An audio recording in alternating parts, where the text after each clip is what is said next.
Жолуң болгур Кыргыз. Бүгүн наалганды уңулдап арманын айткандан келгенде түтөп эле отурасың да. Анан бирөөнүн ийгилигине кошо кубанган, жаратмандык ийгиликти бир шык бере турган жөндөмгө келгенде биздин коомдун алдыңкы тобундагы акын жазуучулардагы бир авангарддык бир топ болуп түзө албай атабыз. Мен бул жерден А дегенде Рухеш ТВ каналына катталып коюңуздар. Силерди Тажаткыр баягы Олжобай Шакир. Мен образдуу салыштыруудан баштайын кепти. Андан кийин биздики бүгүн мөңкүп аккан дайраны тизгиндеген, ар бир кыргыздын үйүнө жарык жеткирсем деген жаратман жөнүндө сөз кылам. Сөздү мен поэзия сабынан баштайын. Өтө образдуу. Жапан сууну жүгөндөп кес курам деп кыргызымдын колуна от карматып. Кыргызыма өчпөгөн көз курам деп түнүн жоюп жаркырак күн кылам деп, буудай баскан жерлерин ун кылам деп, куурай баскан жерлерин гүл кылам деп, күнү түнү алышып арык менен, чымын куюн жарышып тарых менен, ал өзүнүн өмүрүн жазып жатат, алтын тамга мөлдүр суу жарык менен. Кыргыздын соңку тарыхына келсек, большевиктик бийлик бизди коллективдештирип, колхоздоштуруп, шаарлаштырып, отукташтырып баштаганда биздин туңгуч акын жазуучулар агесте орусчаны билчү маселе, андай адай билим албаса дагы, бирок алар билектиринип эл агартууга абдан күрдөөлүү киришкенде, элди эмгекке үндөп, бир жарык жашоо күндөп, учурдагы акын жазуучуларыбыз жалган риторикаларды, жалган сезимдерди жаратып келатат.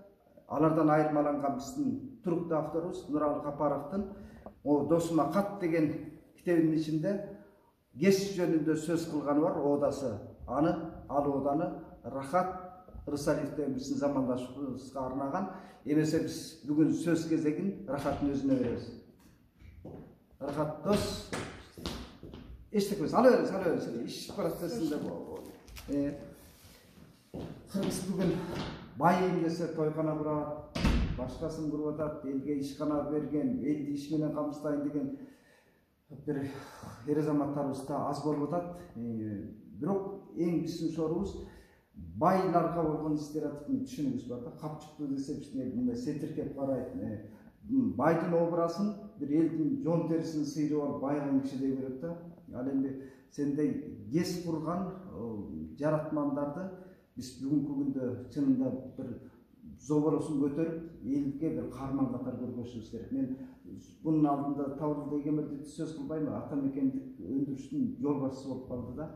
Ал эми Кыргызстандын жаратылыш шартында биз 75-80% тоонун арасында туруп кетебиз. Ошо тоонун арасында салалап аткан суулар бар.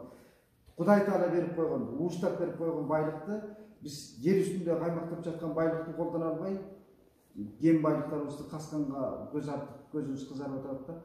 Андыктан сенин ишиңе ошол бир кандай десем, таазим этип келдик да. Нуралы Капаровдун мына ырынан кийин тиги кандай десем, окурманда катары маанайын өстү да, жоктон элебизде бир жаратып аткан бирдеке бар турбайбы деп, жана жеке секторлордон ийгиликке жетип аткандарды билем, бирок кес бул чоң долбоор да, улуттук долбоор. Ошол түшүндөн башка бул идея чакан кес куруу мага бир 20 жыл мурун келди деп айтсак жаңылышпайм. Анткени себеби эң биринчи 2002 жылы Кочкордо 1954-жылы курулуп, 72 жылы жабылып кеткен кестин ордун, бул каналдын эски калганын сатып алдым эле да. Бир Дыйкан Чарбаевдин менчикке чыгарып кетиптир. Анан эми 2008 жылга жакын Жогорку Кеңеште депутат болуп жүргөн учурда жанагы энергиянын кайра жаралуу булактары аттуу мыйзамга добуш берип, ошол күндөн баштап мандатымды тапшырып, ушу кес салсам деген оюмду, идеямды ишке ашыруу максатында мандат таштап кеттим эле. Bunun özü çoğun kadar olması, az yerde mandat alıp deputat olup hizmet kılınmıştır. Andan ulu misya, o el çarpasına. Kırgızistan'ın artık yılları kançalık elektrik krizisinden çıkarmay жүрек саны болуп келбедикпи? Качан түнү жарык өчүп калат, эмне болот деген күндөр. Ошол эле жылы 2009 жылы Баки президентибиз тезек тергиле деп чыкпады. Верный отключение деген пайда болду. Биз андайды өмүрү баягы Совет доорунан бери келаткандан бери көрө элек элек. Анын баары эмнеден пайда болду? Жашоо турмуш оңолуп, энергия өңкүй мындай өндүрүштөр пайда болуп, электр энергиясын көп колдонуучу. Анан адам баласынын жашоо турмушу жакшыра баштады да. Үйдө ысык сууну колдоно баштадык дегендей. Душ, ванна деген, мончо дегенди колдоно баштадык. Анан ошого жараша светтин мощносттору жетишпегендигине байланыштуу. Анан биздин негизи эле Кыргызстандын жаратылышында токтогул суу сактагычында, токтогул суу сактагыч негизи эле биздин гидропотенциалдын баардык кестер ошол сууда жайгашкан эмес, Нарын суусунда. Ошол жерде суунун аздыгынан ошол 2008-2009 жылдары Баки бизди жанагы тезек тергиле. 2014-15 жылдары дагы суу азайганда Алмазбек Шашимович Атамбаев бизди канча сом болсо дагы мен элимди Бакиге окшотуп тизелетип тезек тердирбейм, канча сом болсо да сатып берем деп ошол жерде 600 миллион киловатт электр энергияны Казакстандан коңшу 5 сом 60 тиынден алып берген. Да, парадокс. Өзүбүз суунун башында турабыз. Өзүбүз болсо бул ачык эле айтайын, мына бүгүн болсо Казакстандан 500 миллион киловатт электр энергияны 2,4 центтен сатып алып атабыз. Дызынкы курс менен уже 2 сомдон ашып кетти бул. Анан сиз айткандай өзүбүз суунун башында турабыз дейсиз.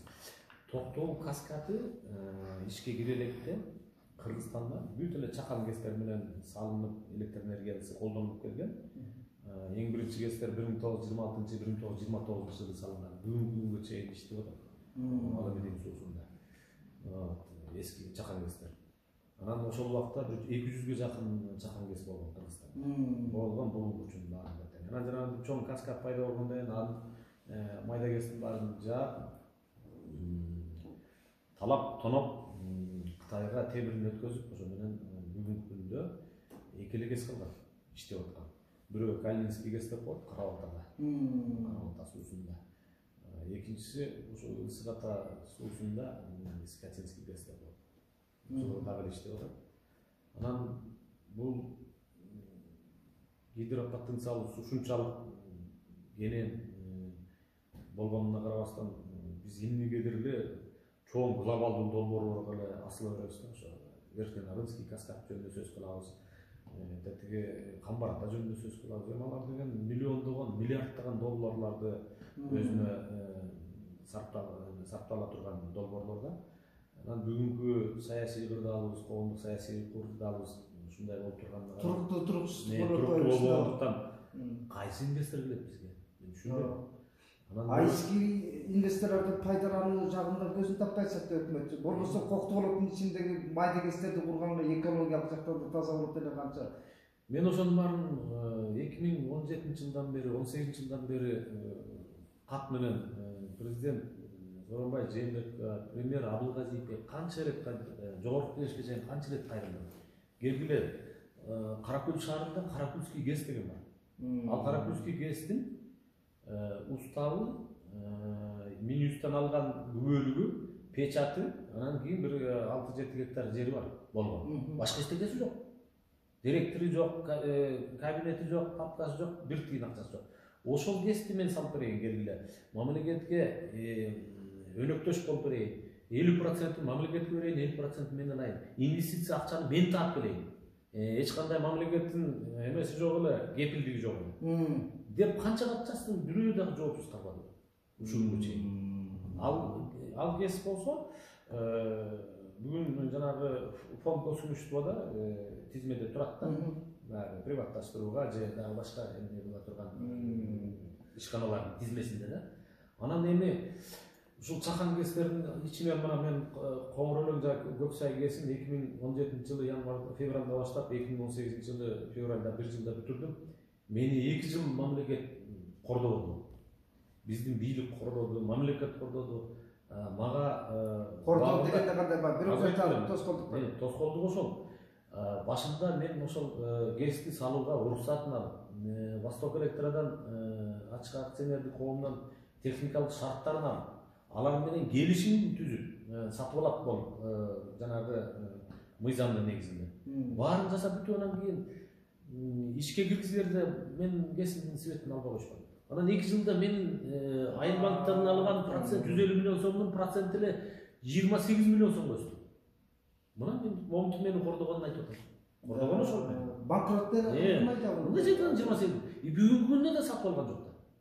Мен аркасынан ошол 2 кезге мына июнь айынан баштап, коронавирус катуу күчүнө киргенден баштап, аркасынан жанагы криптовалюта чыгарган майнинговый ферма дегендерди коюп, ошолор аркылуу бир кандайдыр деңгээлде алган насыяндын 3-4% жаап, основной суммасын да жапканга аракет кылып жүрөм.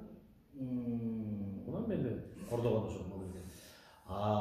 Бүгүн Кыргызстандын именно жанагы чоң кестерге миллиондогон, миллиарддаган доллар кредитти тартуунун эч кандай зарылдыгы жок деп эсептейм.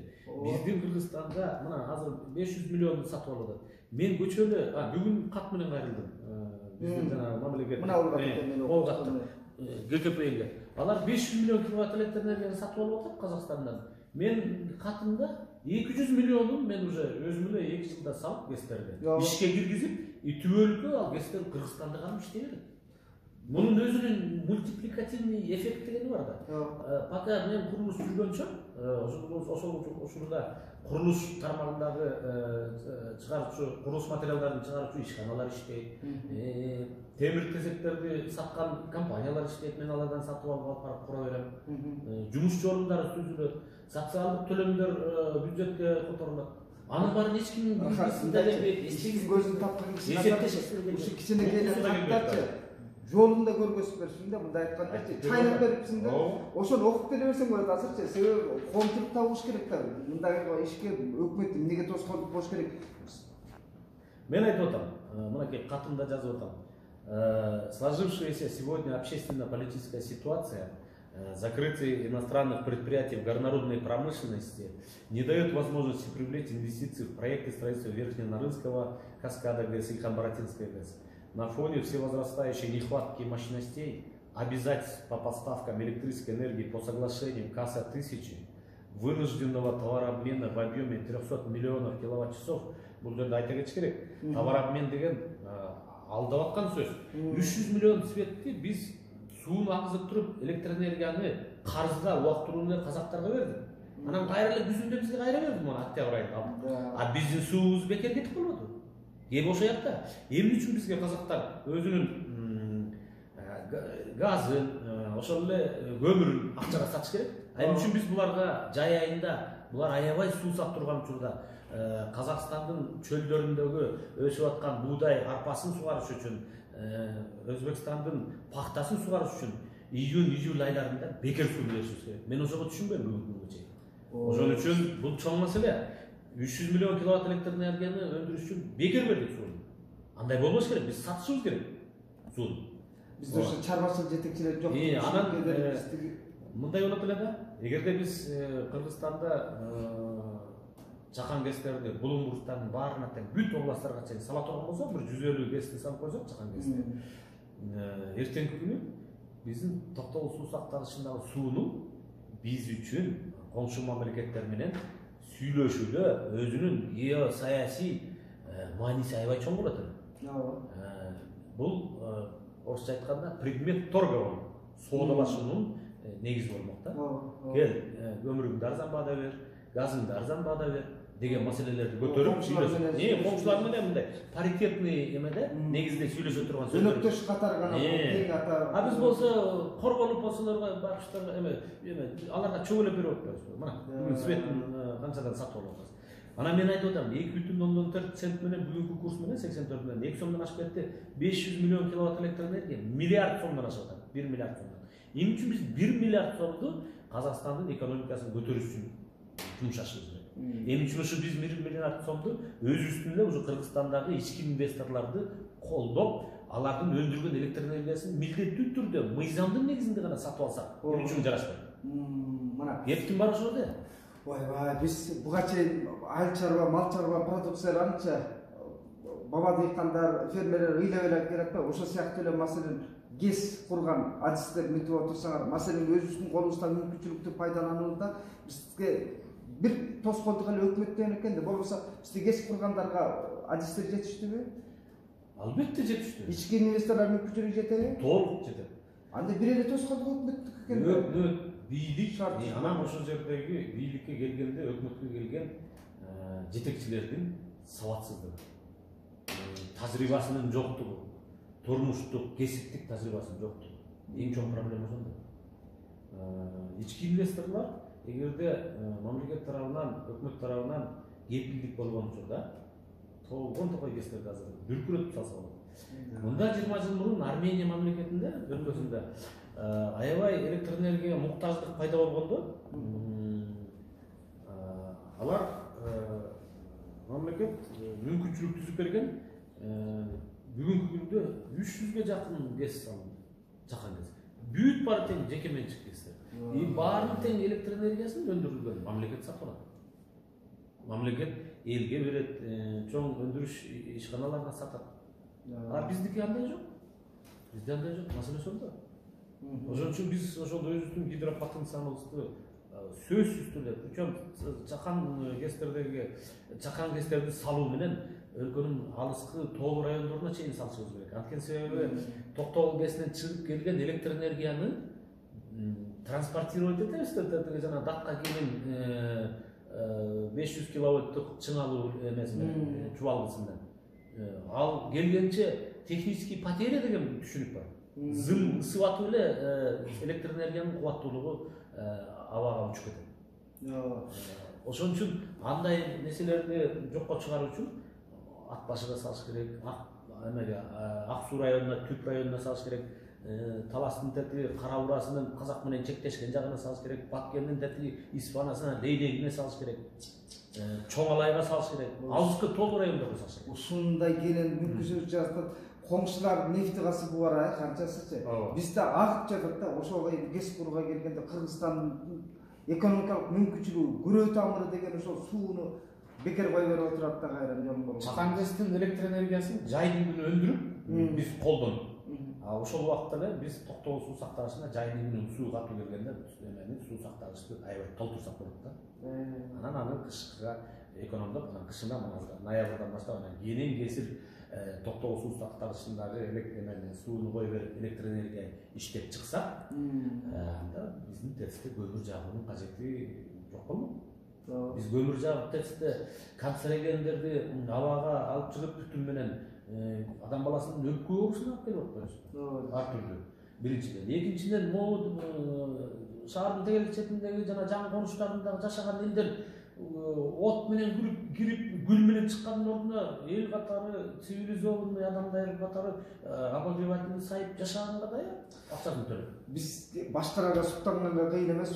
Түркменистандар газ бекер экен, араб өлкөлөрүндө газ итбекер экен депчи. Кыргыздын электр жарыгынан бекер жашса да болот да. Мындай айткандачы, ошол ГЭСтерди, чакан ГЭСтерди куруп, элдин жашоосунун сапатын өзгөртөбүз десе. Бул Ленин атабыз деле айтпады беле. Коммунизм деген эмне деп. Коммунизм это электрификация всей страны, это и есть коммунизм. Ошон үчүн электр энергиясын колдонууну биз күнүмдүк турмушта жөн эле суу ичкендей, нан жегендей гана колдонуп калышыбыз керек да. Ошондо биз эч кандай газдан деле кутулабыз. Газдын деле кереги жок бизге. Ал атай гана өндүрүштөргө керек болуп калбаса эле. Газ жок деле электр энергияга чай кайнатып, тамак бышырып жашаса болот. Отоплениядагы жанагы больница, мектептерди дагы бекер электр энергия менен, бекер эмес, арзан электр энергия менен. Күнүмдүк тирлигибиздин баарын электр кубатына байлап койсок болот да. Маселен, айыл жерлеринде жайлоодо кыз келиндер бар. Эртеден кечке убакыт сумойсуз температура менен мойтуп отурат да, бечараларчы. Бул боюнча мен сизге бир кызыктуу окуя айтып берейин. Мен салган Коңгурөлөң ГЭСинде төр жагында, коктун ичинде Коңгурөлөңдүн жайлоосу бар. Ошол мен платина курган жерде мен трансформаторный подстанция койгом. Ошол жерден 6 үй бүлө чубалгы жайдын күнү жайлоого барганда 6 үй бүлө чубалгыны тартып алып, боз үйдүн чатырдын ичинде свет коюп, телевизор көрүп, сотовый телефонун зарядка кылып, интернетти колдонуп, чай кайнатып отурат. мына ушул кезде жайлоодо чатыр менен боз үйдүн ичинде. Ары бери кыргыз ушундай мүмкүнчүлүккө жетсе болот да. Албетте. Муну айтып отурсаң каңыр түтөйт чынында. Аткарып бийлиги ушунун баарын жолго коюп бер, элге бейиштей жашоону кылып бере албай отурат, анан ички тышкы миграцияны кантип токтотобуз? Мына мурдагы 9-нда барында бар президенттин милдетин аткаруучу менен энергетика тармагынын комитеттин жетекчиси экөө бар. Жаардап реакция кылды. Жанагы жогорку нарын каскадынын кесинин макеттин үстүндө көрсөтүп отурушат. Ал макетинде тескери коюп алышыптыр. Болсо социалдык тармактарда ар түрдүү пикирлерди жазып атышат. Мен ойлойм, бизге азыр жогорку нарын каскадын куруунун кажети жок. Анткени себебин айтам. Чакан кестердин дүйнөлүк практикада курууда сарпталуучу акча каражат 1 киловаттына $1000 өткөзөт. Орточо эсеп менен. $800 $1200 чейин. А мынабу жогорку нарын каскадын Русгидро орустардын компаниясы биздин мамлекет менен акционердик коом түзгөн учурда сметалык наркы 247 мегаватт кубаттуулуктагы 4 станцияны $750 миллион баалашкан. $750 миллион $247 бөлсөңүз 1 киловатты $3000 болот. Бул биздин мамлекеттин элине, экономикасына болгон чыккынчылык деп эсептейт. Кыянатчылык. Анткени себеби ал $3000 ичинде ар түрдүү кызыкчылыктар бар да. Ошон үчүн бизге мындай кымбат баалуу долбоордун кереги жок деп эсептейм. Бизге чакан гана кестерди өнүктүрсө азыр мамлекет так эле бюджетибизде аябай чоң жетишпегендик болуп атат. Карызыбыз $5 миллиард жетти. Ошон үчүн эч кандай кредиттерди мамлекеттик кепилдик менен камбараттан салат элек, жогорку нарын салат элек. Тиги 3 жыл мурун эсиңиздерде 17-жылы жанагы Лиглас деп алдамчы компания менен Чехия менен тендерде өткөрүштү эле. Ал компания деген мен ошондо комиссия болуп атканда ошол комиссиянын курамына барып катышып, ошол жерде эле айткам ушул сөздү. Туугандар, токтоткула. Бул деген силердин эртең жооп келе турган күнүңөр белек. Бул элдер аралык шылуундар экен да. Ошону мен айткандан кийин эле 1 айдан кийин эле баары билинип чыкпады. Эл аралык шылуу экен. А мен ошону эле айткам, туура эмес кылып атасыңар. Алар ошол компанияга бүт беришти эле. Ошондогу Көкөмөрөн кестерин ордун беришти эле. Тиги Орто Токойду беришти эле, Кировду беришти эле, Папанды беришти эле. Туура эмес? Мындай болбош керек. Биз ушул жерде бир нерсени кыстара кетеличи. Мен журналисттерге кулак кагышкыла кетейин. Көп учурда бизде маалымат каражаттары мындай электр энергиясы боюнча эксперттерди издешет да. Иштин көзүн тапкан Рахат Рысалиев менен сөзгө тартсаңар, иштин көзүн тапкан практика түрүндө дагы ошо жон териси менен сезген бул киши көп нерсени айтып берүүгө мүмкүнчүлүгү бар. Бирок бизде тилекке каршы көп учурда сага окшогон ишине колунан иш келип аткандардачы бизде мамлекеттик түзүм төрөмөсөргө салынгандай элечи маалымат каражаттарында да ушундай нерсе бар. Эгер сенден келип бир кабарчы жакшы ниети менен интервью алса, редактор баргандан кийин жетекчилик айтат. Бухгалтерияга барсын, Рахат Рысалиевдин тыйын берип койсун, анан чыгарабыз дейт да, реклама болуп калат дейт да. Биздин коомдун өнүкпөй аткан эң чоң кеселдин бири ошол да. Андыктан урматтуу журналисттер, кесиптештер, мен силердин аракетиңерди колдойм, бирок көп учурда биз ушундай стереотиптерден алыстасак болот эле. Мамлекеттик түзүмдү туура эмес куруп алгандай эле бизге да иштин көзүн тапкан адам менен бир ошону эксперт катары, ошону адис катары пикирин уккандын ордуна биз жанагындай теңирден тескери жолго салып түшүп алдык деген. Туура айтасыз. Сөз улай. Сен ошондой башыңан өткөрүп аттың бекен? Далай өткөрдүм аны. Андайды далай өткөрдүм. Өзүмдүн мыйзамдуу укуктарымды коргош үчүн могу Коңурлөө Көксай кестерин салып бүткөндөн кийин мен аргасынан өкмөт башчысына чейин барып Абылгазиевке кабинетинде отуруп сүйлөшсөм айтып атпайбы? Эми сот менен бул маселени чечип алгычы деп. Мен айттым, сен өкмөт башчы болуп ушул маселени чечпесең анан ким чечет? Анан аргасынан мен сотко барганга аргасыз болдум. Райондук сотту, областтык сотту, жогорку сотту тең үчөөтүн бүттүм. Анткени себеби мыйзам мен тарапта. Ошол мыйзам мен тарапта болуп, мен 3 соттун чечими турса дагы Энерго холдинг акционердик коому, анын курамындагы Чыгыш электр акционердик коому бүгүнкү күнгө чейин менден электр энергияны сатып алган жок. Биздин мамлекетте мыйзамдардын иштебегендигин көрүп атабыз. Жетекчилердин, мамлекет башчыларынын ушу ички инвесторлорго болгон мамилесинин тескерисин көрүп атабыз. Тескери мамилесин көрүп атабыз. Анан ошон үчүн мен айтарым, бизде чоң өзгөрүү болуш керек да. Башкаруу системасында биз көп учурда токон алатты аткаруу бийлигине эле артып атпайбызбы? Парламенттин да милдети калып калып атат да. Бул жерде мыйзамдар көзөмөлдө турган бирден бир орган, алар деле эл менен бийликтин ортосундагы эл өкүлдөрү ошолор да, ошолор чыркырап көтөрүп чыкпай атпайбы? Менин маселем да ошол Коңыр Өлөң Көксайды. 2018-жылы 3-апрелде Жогорку Кеңештин отун энергетика жана недропользование боюнча комитеттин курамында да каралган. Алар чечим чыгарган. 10 күндүн ичинде ушул маселе чечилсин деп. Ошону да аткарбаган. Ошондо жылганбыз. Анын баарын башында турган президент болгон. Жээнбеков. Анткени себеби 3-май 2018-жылы Том районунда 300 адам менен болгон жолугушууда мен президентке суроо бергем. Урматтуу президент, калыстык үчүн айтыңызчы. Мамлекет мага чыгыш электр акционерлик коому техникалык шарттарын берсе, мен менен контрактка кол койсо, анан мен ал эки документти алып туруп, Айылбанкка барып туруп, очойто кредитти алсам, курулуш иштерин бир жылда бүткөрүп, тапшырып мамлекеттик комиссияга өткөрүп туруп, светти электр энергияны сатып алуу үчүн келгенде менден албай койду. Кимде күнөө десем, президент эркин көзүнчө айткан, 300 кишинин көзүнчө. Сиздин күнөөңүз жок бул жерде. Энергетиктер күнөөлүү жана чиновниктер күнөөлүү. Мен сиздин катыңызды алдым, таанышып чыктым, маселеңиз чечилет дегенде.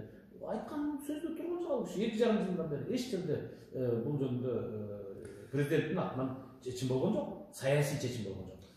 Бийликтикке дайыр ушундай даяр шаблон мындай лексикондор бар да, көрөбүз, караштырып атабыз деген нерсе менен эле иши ордунан жасап буйрбасын да. Туура айттыңыз. Биз архат мындай кылалы да, азыр маалымат селиндечи эл тоюп бүткөн маалыматкачы биз бул маегибиздин 1-бөлүгүндө эле муну жыйынтыктайлы, бирок биз мындан аркы кызматташтыкты мындай өнүктө курсак дейбиз. Рекламалык мүнөздө эмес, дайыма бул ошол ГЭСтерди курууга Кыргызстанда биз улуттук долбоор катары жайылтууга биз маалыматтык колдоо көрсөтөлү. Бул боюнча мындай коом өзү талап кылып туруш керек да, коом өзү сага окшогон жаратмандарын, ишкерлерин колдой алган аң сезимге жетишибиз керек да. Себеби ар бир кыргыз эгер үйүбүзгө жарык кирип сапаттуу жашоону кааласак, аткаруу бийлигине ишеним артып болбой турат. Бүгүн туруктуу туруксуздук болуп атат, бийлик кризиси мотив турган убакта ишиңе ийгилик каалайбыз. Чоң рахмат. Мамлекеттик өнөр-жай, энергетика жана кен байлыктары комитетинин төрагасы Сагынбаев Жыргалга бүгүн тапшырып келдим. Өткөн жуманын этегинде өзүнө барып көзмө-көз жолукканда айтты эле мага жаңы жылга чейин чечип берем деп. Бул жерде бул бир барак кагазды бир жумада чечүү маселе. Бир эле жумада чечүү маселе. Бир жумада чечсе мен ачык деле айтып коеюн. Олжобай. Бүгүн мен Орус-Кыргыз өнүктүрүү фондунун председатель правлениясынын милдетин аткаруучу Худиков Олег менен да сүйлөштүм. Ал айтты, эгерде тарифиңиз бар болуп, анан контрагыңыз бар болуп, мамлекет милдеттүү түрдө мыйзамдын негизинде сатып алганга сиз менен кол койсо, биз сиздин долбоорду каржылоо боюнча даярбыз деди. Каржылап берүүгө даярбыз деди.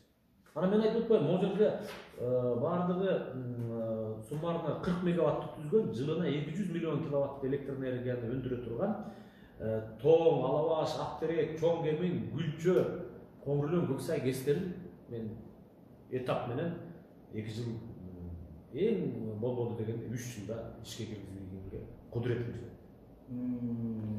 Мунун баарын эле мен эле жалгыз жасап атам.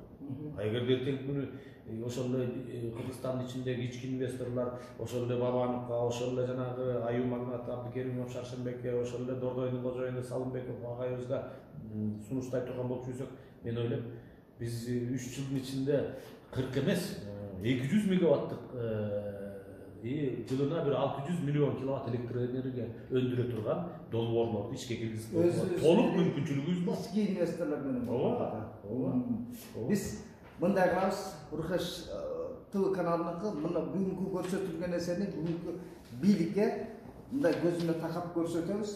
Жыйынтыгы кандай болот? Ал жакшы биз ийгилигин кошуп кубаттайбыз анда бүгүнкү бийликтенчи. Ошол кат боюнча дагы биз маалыматтык бир үзгүлтүксүз улантып турабыз анда бул маегибизде. Рахмат. Рахмат.